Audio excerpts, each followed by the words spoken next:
राधे राधे दोस्तों, जय श्रीमन नारायण। ओम नमो भगवते वासुदेवाय। दोस्तों, पुत्रदा एकादशी का व्रत सुयोग्य संतान प्राप्ति की कामना के उद्देश्य से रखा जाता है। हिंदू धर्म में विवाहिता महिलाएं पुत्रदा एकादशी भगवान विष्णु को साक्षी मानकर इस व्रत को रखना शुरू करती हैं।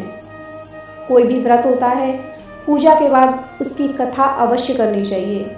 महाराज युधिष्ठिर ने पूछा, हे भगवान, आपने सफला एकादशी का महात्म्य बतलाकर बड़ी कृपा की।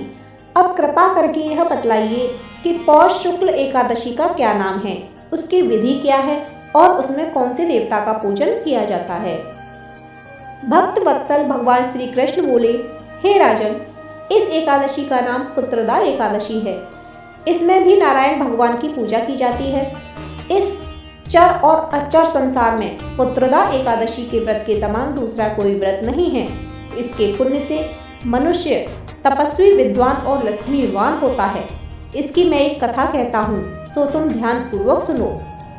भद्रावती नामक नगरी में सुकेतुमान नाम का एक राजा राज्य करता था।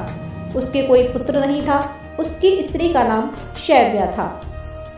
वह निपुत्री होने के कारण सदैव चिंतित रहा करती थी। राजा के पितर भी रो रो कर पिंड लिया करते थे और सोचा करते थे कि इसके बाद हमको कौन पिंड देगा।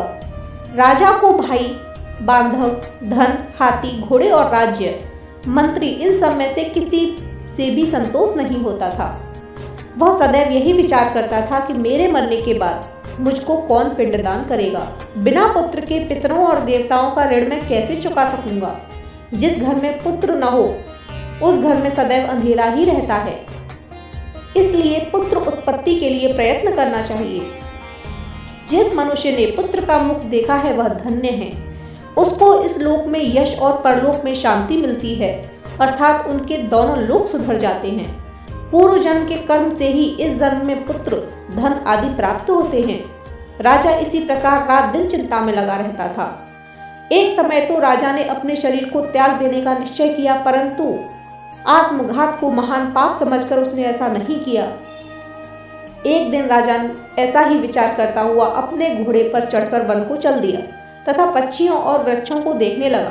उसने देखा कि वन में मृग, व्याघ्र, सुअर, सिंह, सर्प, बंदर आदि सब भ्रमण कर रहे हैं।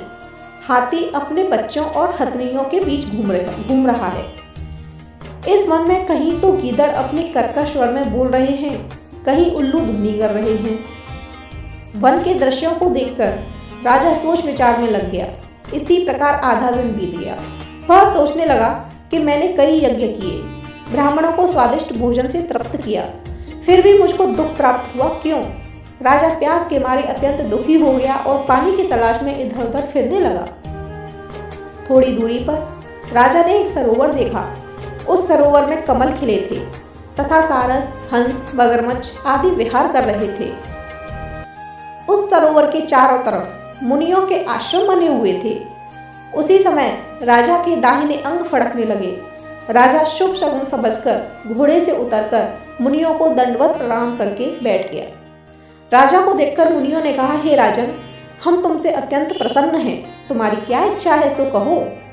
राजा ने पूछा, महाराज, आप कौन हैं और किस लिए यहाँ आए हैं, कृपा करके बतलाइए। मुनि कहने लगे कि हे राजन, आज संतान देने वाली पुत्रदा एकादशी है। हम लोग विश्वदेव हैं और इस सरोवर में स्नान करने के लिए आए हैं। यह सुनकर राजा कहने लगा कि महाराज, मेरे भी कोई संतान नहीं है। यदि आप मुझ पर प्रसन्न हैं तो एक पुत्र का वरदान दीजिए। मुनि बोले कि हे राजन, आज पुत्रदा एकादशी है, आप अवश्य ही इसका व्रत करें। भगवान की कृपा से अवश्य ही आपके घर में पुत्र होगा।